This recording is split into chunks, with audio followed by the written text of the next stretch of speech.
Our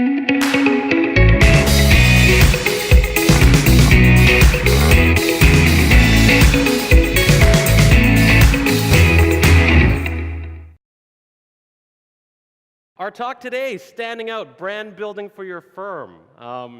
Thanks so much for joining us.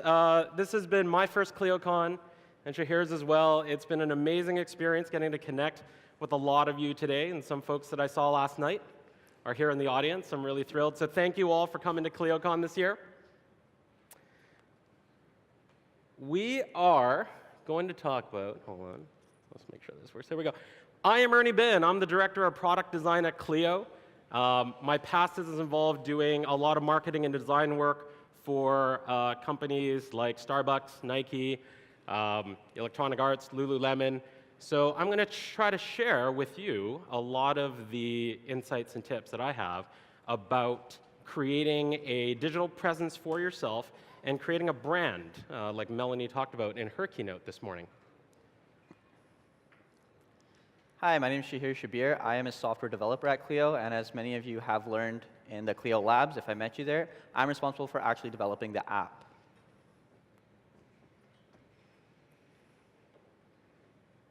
Today's topics, we're going to talk about what is a brand, though I think many other speakers here at ClioCon have been talking about that. We're going to talk about getting your own logo if that is what you so desire. We're going to talk about setting up a web presence and what that looks like and what the process is. We'll talk about content marketing a little bit today. And then we'll also talk about customizing Clio with some of the stuff we'll have just covered. And hopefully we'll have some time for a Q&A where I can hopefully provide some tailored information that will hopefully help you guys for what you're working on. Now, we're going to be talking about a lot of different things, and there's going to be a lot of information in this slide deck. But I just want to let everybody know that the links for everything in this talk are going to be in the Clio Cloud Conference app. So, what is a brand? Just to make sure we're on the same page, we'll do some level setting. Here we have Heinz ketchup, something that you're probably all very familiar with. Heinz is a very premium product. Their brand is all about the expression of premium ketchup. When you want to treat yourself or when you want the best product, it's all about Heinz. From their visual design and their packaging to their tagline of "There's no other kinds," they purposely position themselves as the finest product that you can buy. In contrast, we look at Walmart's Great Value ketchup, positioned very differently. Visually extremely simple, as they are trying to convey the message that their ketchup isn't about frills and the money that they spend on the packaging, but very much about the fact that they're going to give you a quality product at as low a price point as possible. Now, in the expression of their visual design and their overall marketing message, they're really trying to appeal to different audiences based on what they value. Now, when you go to the grocery store and you're looking at these products, you may not have any idea of what the difference in taste is. If someone said, "How is Great Value different in the way that it feels or tastes on your tongue?" you would probably not be able to tell me. But you would probably choose one of these products based on how it aligns to what you care about. Now, in the context of law, we have someone like Brian Wilson, the Texas law hawk, who happens to be doing his talk upstairs. Thank you for attending ours. I am thankful. But the law hawk is really an expression of his brand. He is a different person if you meet him than he is from his crazy YouTube videos. But what he has done is created a brand for himself that people remember, and hopefully to potential clients stands out as someone who is going to go to every last length to serve them. Now, so a brand, it's how clients perceive you, and it's an expression of your values, what you care about, and how you will work for them. And the really important thing is that you have the power to shape this. Now, logos are the most recognized representation of a brand. So let's see some examples. Everyone knows what company this is. McDonald's has managed to make these golden arches one of the most memorable logos in the world. And regardless of whether you're here in Chicago or you travel to Paris, you're going to expect the same quality of food regardless of where you are. Quality? Quality of food? No judgment. No judgment. I think it's quality. I've just recently graduated as well, though. Similarly, logos can also represent values. So what do you guys think when you guys see the Nike logo? Fitness, exercise, their slogan, just do it. When you put on your Nike gear, you feel motivated to work out. Like you can run that extra mile or you can push out that extra rep at the gym. Finally, we have FedEx. People see this logo and associate it with reliability. Whether you're shipping something across the city or across the world, you can trust that with FedEx, it'll get there, and it'll get there on time and undamaged. Now, this can all seem kind of complicated, but logos are actually fairly simple. There's three main types. There's the icon, or the symbol. And this is a versatile logo type, and it's simple. However, it requires more brand recognition to be useful. For example, if Apple wasn't the giant company that it is, this logo would tell us little about its technological background. Then we have the word mark. A word mark is just the name of the company in text, often using custom fonts and colors to represent the brand. And finally, we have the one that's most popular with lawyers, and that is the combination mark. Now, the combination mark takes an icon for small form factors, such as business cards and envelopes, but the full name is still present. So, now you want a logo. It's not something that you deal with, but let's go through the process of what that might look like if you decide that you need a logo for your own uses. How do you find a designer? That's the first thing that you need to do. Now, I just want to reiterate again, everything is in the support article. So the first thing that you want to ask yourself is, do you want to go local or global? If you go local, you can meet a designer like this, and you can meet them in person, and it's always easier to communicate. They're in the same time zone, often the same city, possibly even blocks away. And also, you get that human connection. You know, some things you can't say in words. You just need to get the feel of what kind of designer they are in person. Or you can go global. And the perks of going global are that it's easier to find. And it's more convenient. You can look for a designer while you're on your commute home from work on the train, or if you're waiting at Starbucks for a coffee. And there's a lot more variety when you go global because you have access to everybody in the world. Okay, great. So now that there's a couple options in play in terms of how you could do that, where would you find a designer? Let's cover a few topics there. Now, Shaheer talked about finding global designers, and what we have now is, due to the power of the internet, we have services available such as Fiverr. Fiverr is a site where you can hire people from around the world for as little as $5 to do a range of creative services. That may be some amount of design, logo design in the case that we're talking about, but through to voiceovers for commercials or radio ads or podcasts you can do. Another option is 99 Designs. 99 Designs is a more premium service. They have larger, or rather more expensive packages, but often more experienced designers than you might find on Fiverr. 99 Designs has a range of price points, and these are Canadian because we are nice Canadian folk. But starting at $3.99 Canadian, or roughly 300 American dollars, you can get a variety of designs submitted against your request. And what they've identified is these are essentially the good designers. They meet a basic bar of quality. But as you spend more, or if you are willing to pay more, you move up towards essentially more experienced designers, people potentially with higher ratings, and you also get more designers that would actually submit a proposed design for you. Lastly, Freelancer is another site which is similar in that you put together essentially a job post of the type of work you need, whether that's a logo or a website design, and designers can essentially bid on that as well and tell you what they'll do for you at what price point. Now, these are three options, but there are more and more of these services sprouting up. And again, these links are available in the PDF attached to this talk. Now let's talk about cost. So how much should you spend on your logo? You can start with something like Fiverr because it's a really small investment, and it helps you get a taste of finding out what dealing with a designer is like, and you can understand the process a little bit better.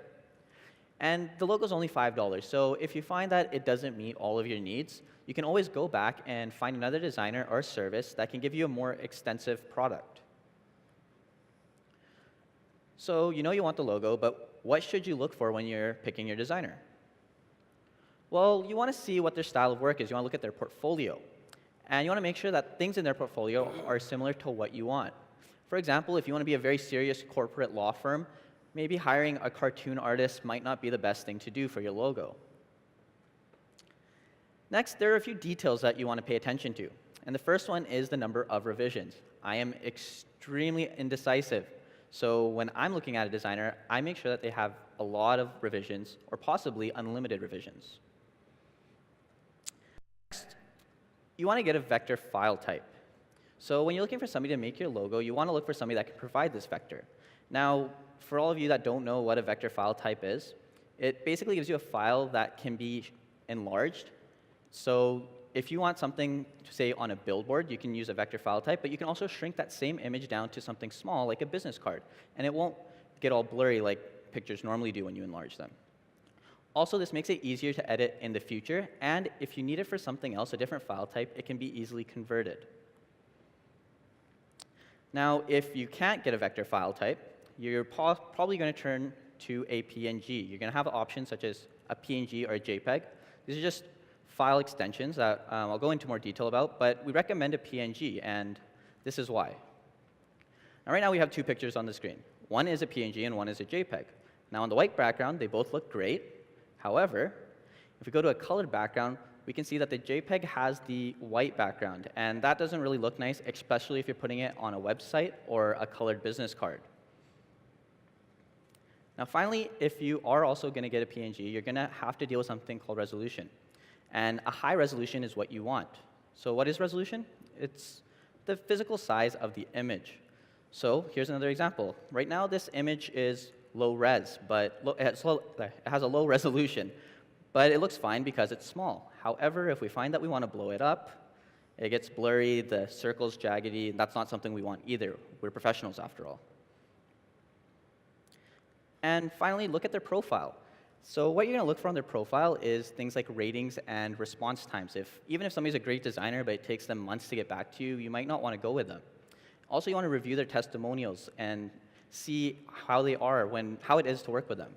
So if you go global, they'll almost always have a profile available. But if you go local, you can always go to LinkedIn. And you'll find that people often recommend designers, and these will be recommendations from previous clients. And you can see what they had to say about their work with the designer. So I know we just threw a lot of information at you, but keep calm. We have a demo.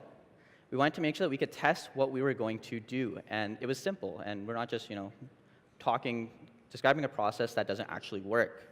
And we wanted to do this in a fun and creative way. So Ernie and I made the koalas, expert in animal law. Now, just to be clear, this is a fake law firm, but we just wanted to go over how easy it would be to do this process we just outlined. I'm not sure that was hard to mistake, but that was a fake law firm, Shaheer. I mean, maybe if this programming thing doesn't work out. So we're cheap, and a lot of these things are in American prices, so we went with Fiverr because we only wanted to spend $5. Now, we found a profile that we liked, and instantly I saw some of the things I mentioned earlier. First, we can see that for just $5, they had a quick turnaround, a delivery of only 4 days, and a good number of revisions. Now, I am indecisive, but I did have Ernie's help, so 5 was good enough for me. And we could also get high-resolution pictures. And we also saw that they had a few different options. So if we did bump up to $35, we could have gotten unlimited revisions, which I kind of wanted. But we see we can also get a vector file, which is something that we mentioned earlier. Also, if we look at their profile, we can see that they do have 5-star rating, as well as their portfolio, their previous design work matches something we want. So we wrote up an email. But what do we include in that email? So the following things are pretty important to tell your designer. Obviously, you want to tell them the business category, as well as the name of your firm. But you also want to give them the values that you want your firm to convey. So if you are a serious corporation, you might want to, or if you're going to represent serious corporations, you're going to want to tell them that you want something that's a little bit more serious, more classic.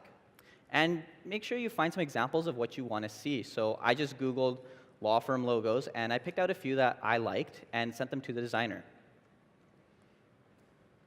So, how did it all go? Did we waste our $5 American? It's a whole foot-long sub. So, based on the feedback that we provided, this was the first version that they sent back. What the? Okay, number one, much too cute. Animal law, yes. Serious business, also yes. It also was kind of weird. This isn't really the type of image that I could use on my envelopes or on my letterhead or on my business cards. It's dark, it's kind of chromy. I'm just like, that's not really what I was looking for. So the feedback we provided was, these are the use cases. I want letterhead, I want to be able to use it in all these different ways, maybe my Twitter icon or avatar. And again, it's just too cute. Round two. Okay, well, I can now use this for letterhead. Makes sense, simple black on white. But that koala is still too cute. It's adorable. And the text that the font that they're using for a little too handwritten. Again, not really what we're looking for. So ask for some more revisions, providing that feedback. Less cute, more serious, a little more modern without the kind of cursive type. Ew. What is going on? Why so angry? We want customers. We don't want to scare them off. I said not cute, but not like, I'm going to attack you. So, okay. Modern type, fantastic. That looks nice. But just less terrifying. Hey, now we're talking. Nice, clean, modern. That koala looks serious. We're in serious animal law practice. So, 2 days, $5. This is what we got for our money. So, if this is your first time working with a designer, it's not a bad exercise. You could waste $5 in a lot of worse ways. We probably saw some of those activities last night at the party.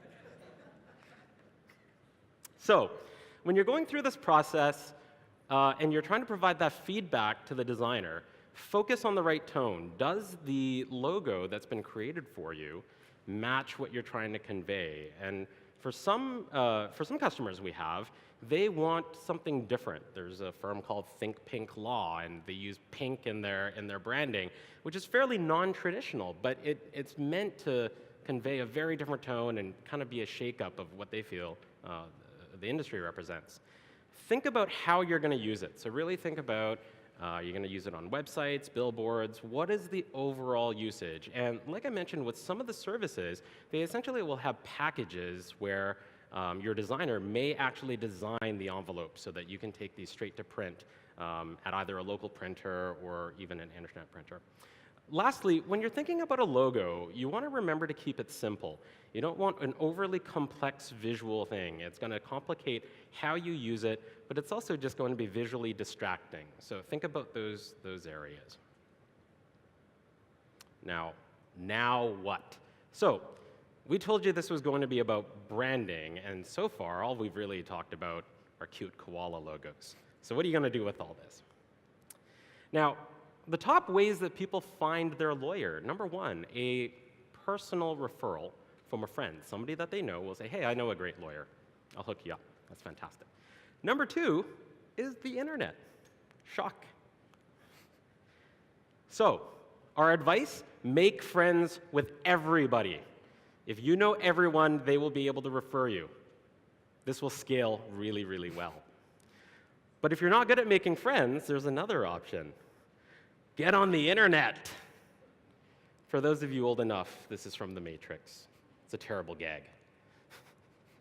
So, I've got my top 5 tips for a great website. Now, these aren't the only tips. You'll find if you start looking in this space, you'll find quite a few articles. LexBlog has tips. Theirs are focused around content marketing, and I'll talk about that. The Lawyerist every year does also a roundup of the best legal websites, and Sam Glover's got some great tips around what makes for a great website. But here are my 5 that I want to leave you with today. Number 1, you are the product. You're going to want to think about how you package yourself up. But you need to convey your personality. You need to convey your experience and your expertise. You need to convey what you care about that sets you apart from others. You're in a relatively competitive market. But it's all about you. This site is going to be much more than your business card. It's essentially the first interaction that potential customers will have with you, and it's your chance to make a fantastic impression. Number 2, optimize for search. Now, this is critical, and I actually worked with someone recently who I looked at their website and I gave them some feedback, and what I mentioned to them is, you actually say nothing about where you work and what you do. It was essentially incredibly generic content. He was essentially copying content straight off of other websites and using that on his own. But that's not going to land any traffic. And when you want potential customers, you need to use very specific terms. So you want to talk about the locations, the city in particular that you work in. You want to talk about the type of law that you practice. You want to talk about very specialized expertise, and you really need to be able to be found when someone types in that search term. So in our case, we're in Chicago, you would want to think about the average person just typing in Chicago divorce lawyer or whatever that term is. And in your copy, you're going to want to repeat those terms in a natural way so that Google, when it essentially reads your site, says, hey, this person looks like they're actually a divorce lawyer in Chicago. That also means not spamming, which means don't just copy the term and paste it a million times. Google will punish you for that. Number 3, have great writing. Again, this is your first impression that you're going to make with these potential customers. You want it to be clear. You want it to be distinct. You want content that's going to really appeal to people. So speak in your voice. Don't bore people with jargon. You got to remember the people that you're working with are just regular, everyday people. They're not going to understand a lot of legal terms. You want to make things simple. But really what you want to convey are the benefits of working with you. So don't just talk about legal expertise. Really talk about the fact that you're going to provide comfort, you're going to provide transparency, you're going to guide people through that process and make it really easy to go through what is often pretty difficult times. People don't often call a lawyer and say, I just want to hang out and party, have a lot of fun. Number 4, be mobile optimized. This is more critical than ever. And Jack talked about this in his keynote. We've put a massive emphasis on our mobile apps. But when you think about when people potentially have the time to look for a lawyer, they may be in bed, and this is the last thing they do, and they're just remembering, what do I need to get done? Oh, right, I need to find a lawyer. Or they're at lunch. They have a break from work, and they're just trying to find someone. Or they're even already at the county jail, and they are trying to find you. If your site is not mobile optimized, they will not only not find you, because again, Google will punish you for not having a mobile optimized site, but when they try to load up your page, your content is going to look massive, it's going to be hard to read. They are probably very quickly going to turn to somebody else whose content and contact information they can read and consume much more easily. Number 5, use great photos. Now, on the left, we have a fantastically shot headshot of Shaheer by a professional photographer, and he looks fantastic. Shaheer, you really do. Thank you. And on the right, we have a selfie of Shaheer on his way to the airport. And Shaheer, no offense, you look awful. It was a long flight, in my defense. But the key is, when people meet you digitally for the very first time, you want to make a great impression. So hire a photographer, find one locally. You can sometimes find them similarly in ways that you would find a designer. But you want to make a great impression. It is worth the money to look fantastic on your website. So, here's the problem. You're all lawyers, right? Or working in the legal industry, and you're not a web designer. So what can you do about this? Now, again, we're dealing with a time in which having a great-looking website has never been easier. Here is an example of Squarespace. Squarespace is a site or website service that not only provides professionally designed templates, but they also do the hosting. They can also register a domain name so that you can have a website address that is very relevant to what you do. You simply pick a template from a pretty wide range, and then you can customize it. You can choose what you'll talk about, the different areas that you may want to have an about page, a contact page, etc. You can pick and choose and build the site through a very easy online interface. So right in the browser, paste your content, type it in, add some photos, and it will build your website for you. Wix is another product that's very similar. Similar pricing. All of these are kind of $12 to $18, maybe $20 a month. But again, a range of professionally designed templates that you choose from. So if you're looking at services like this, take a browse. They have essentially all their templates listed, and you can look at what works for the type of practice you are hoping to set up. Now, with all of these, when you go there, this is, again, Squarespace. They allow really deep previews of their templates, so you can really start to map your content to what it looks like. And you can start to imagine your site even before you pay them anything at all. So well worth 30 minutes of your time or 15 just to mess around on the site and see what they have to offer. Now, those are really inexpensive ways to get started because we're trying to make this incredibly accessible. But there's also companies like 1-400 who are here today, and they're a professional service. They're still relatively inexpensive. Their kind of pricing starts at about $500, and they work with a lot of solo or small law firms. But what they do is essentially do a lot of this work. They'll do a lot of that design for you, kind of walk you through that process. So if you're comfortable kind of looking at templates and kind of picking one and customizing those, there's really inexpensive and fast and easy ways to do it. But there's also a lot of services out there that can help you and walk you through this. So let's talk about first contact. Everyone knows the importance of first impressions. The first time you contact a client is just as important. And every subsequent interaction you have will help solidify that original impression. In fact, let's take an email address of one of our fake associates. And everybody knows how often people email now. I'm one of the new generation that actually hates phone calls. So if I got an email from this, or you did, how comfortable would you be trusting them with your personal information? Mike.thekoalas@gmail.com. Anybody could have made that email. And personally, I wouldn't trust it very much. So what should you do? Well, you can register for a personal domain for your firm, and this is much more professional. Mike@koalas.com. Come on, who wouldn't trust that? But don't just take my word for it.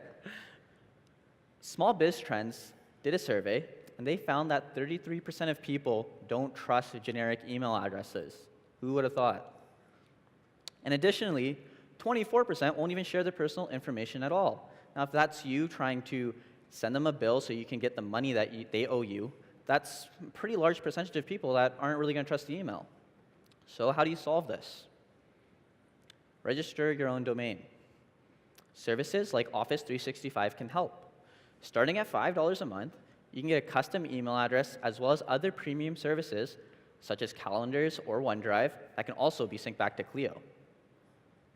But you have other options as well if you don't want to drink the Microsoft Kool-Aid. We have an option from Google Apps, and it's a similar service also starting at $5. Great. So now you've got a website. What are you going to do with it? Well, it's going to be useless without traffic. You need people to visit that site so that they can call you and hire you.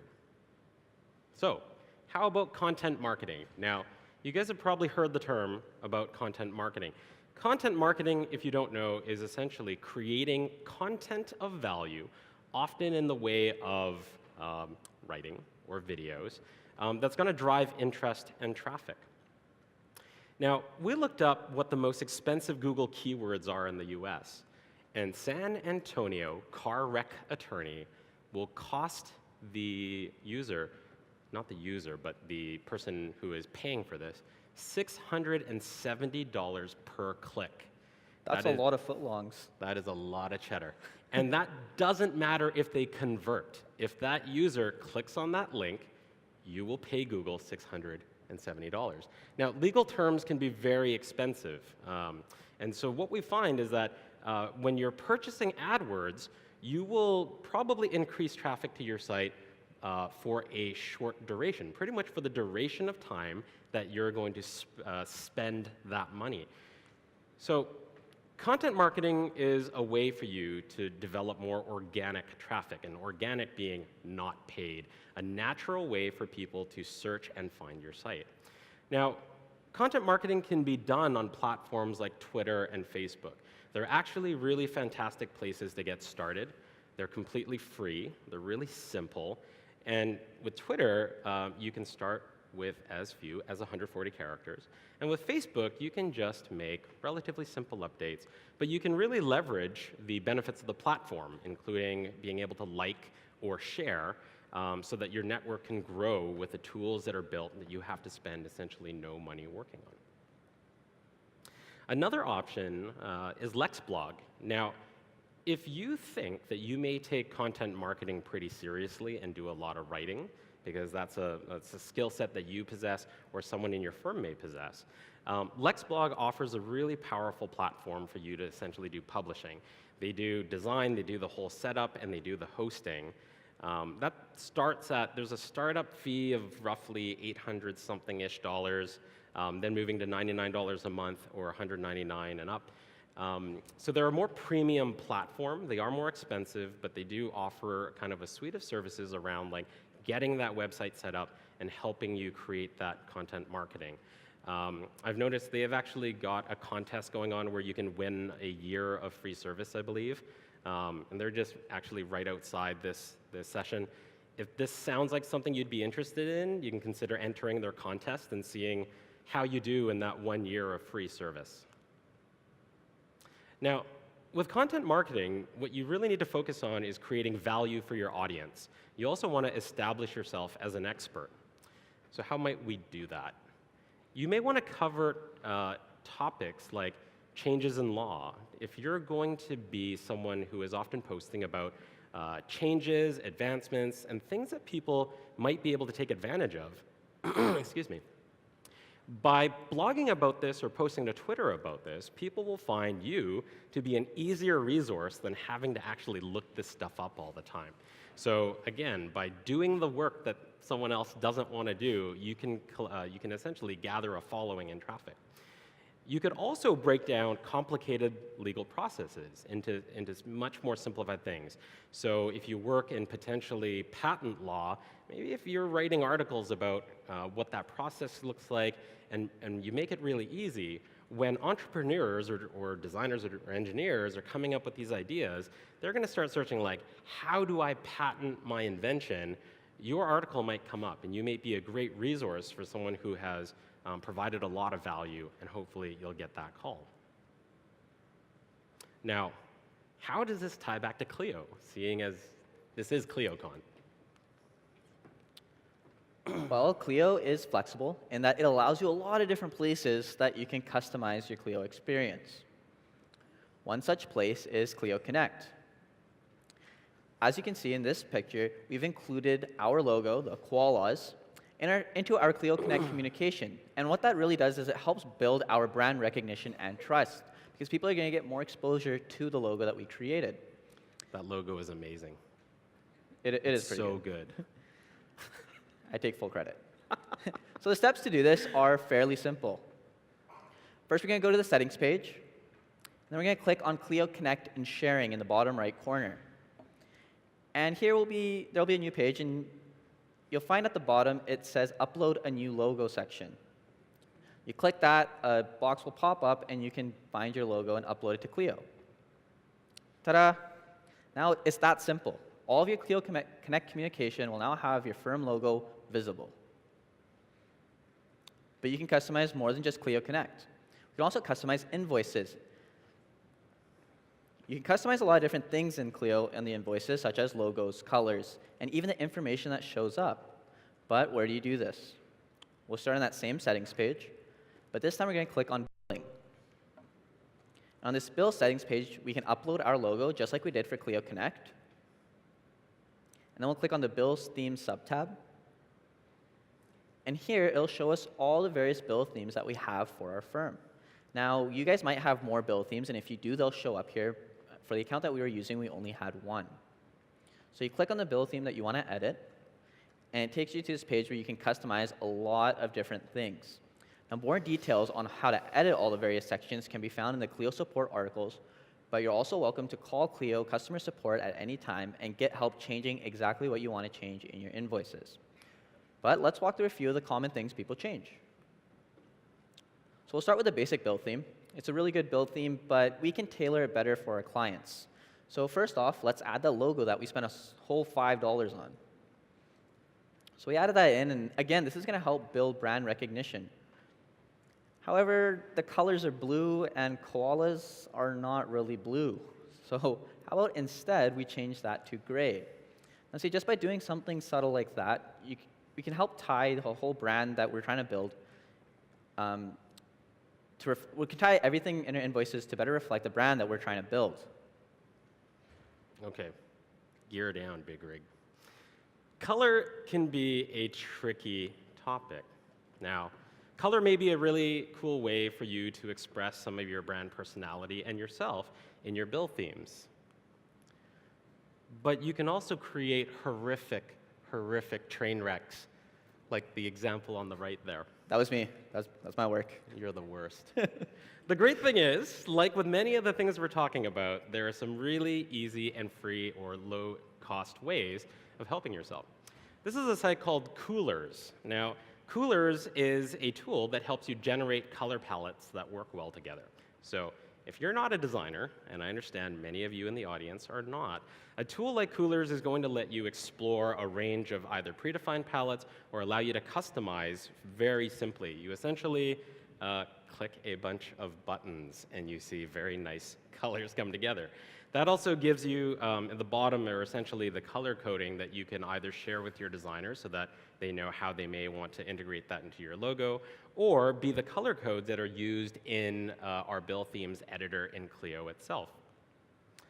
Another example is Adobe Color CC. Adobe is the biggest company when it comes to design products, but they also have what looks visually a little more complex, but is actually a really easy tool where you grab onto primary colors and you move them around, and it helps find complementary colors, and you can change some of those around. But really, you're getting these really simple tools that are available just in a web browser where you can play with palettes and see what works well together. Hopefully, at the end of the day, you will pick a fantastically gorgeous set of colors for your bill themes. So let's move back to the invoice. Now, we just adjusted the colors of the table headings. However, some of the things are a little too close for me. I want to separate out some of the things I'm charging for. So we can organize it a little bit better for our needs and separate the expenses from the services. That makes it a little bit easier to scan. But I want to make it more obvious how much they owe me. After all, I just graduated school and I've got a lot of student debt to pay off. So we can add the statement of account right at the top. That gives a clear, glanceable summary of money that they already owe me versus new charges, as well as any payments that I have received from them and the total that they owe me, so I can finally be debt-free. Just a reminder that we have links to all the support articles that cover these step-by-step in the guide that companies are taught in your app. So to recap, why do you want to customize your bill? By branding Clio, clients will be able to recognize and trust the brand that you're trying to make more. Clio is also very flexible and allows you to customize bills for your needs. such as making a few specific types for specific clients. And Clio also shows people information that is important to them and you, such as visually representing past due bills. So I can quickly show you how to do that as well. We've already customized one bill, and I just want to make it clear to people with maybe some red text at the top that they really owe me money. So we already did that with one bill. We customized it, added all of our firm branding. So we can just click the copy button at the top, and that'll make an exact replica of that bill. So we click into the copied version, and we can add past due at the top in red. And now everybody who owes me money knows that they owe me money. So and this is better for your clients because it's quick and easy, and the important information can stand out. So besides use the ClioCon app, what did we learn today? Building your brand can help build your business. I think you've heard that from quite a few speakers this ClioCon. Now, the really important thing, and hopefully what we've been able to communicate to you today, is that lots of that hard work can be outsourced inexpensively. That startup cost doesn't need to be thousands of dollars, where before, often people would have to hire a designer and a developer locally and spend pretty horrendous amounts of money to get fairly simple and not always awesome websites. Also, taking advantage of the customizations in Clio, like adding your logo or customizing the bill themes, can really help you build stronger relationships with your clients. Thank you for attending our talk and listening to us. We're done. Now, does anybody have any questions? And I see a hand up right there. Hi, how are you? I was just wondering, with Clio, like, or Clio as a business, when they changed their logo, like, what was the decision behind it? Like, what was the decision-making process of going from yellow and red to the blue logo you have right now? Okay. So the question was, when Clio changed their logo and their brand colors, what was the reason for it?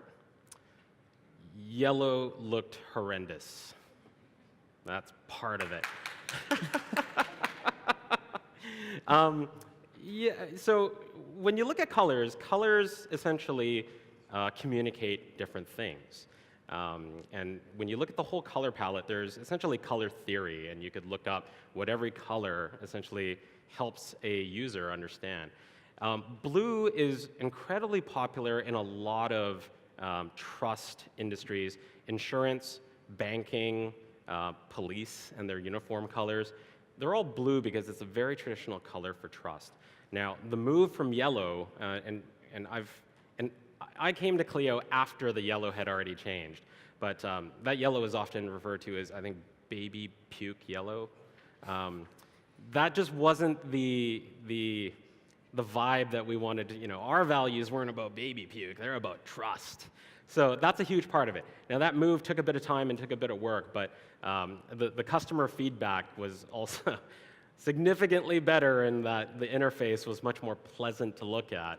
And if you've seen some of the Apollo previews, we're kind of continuing that and refining that quite a lot more. Cool. Any other questions?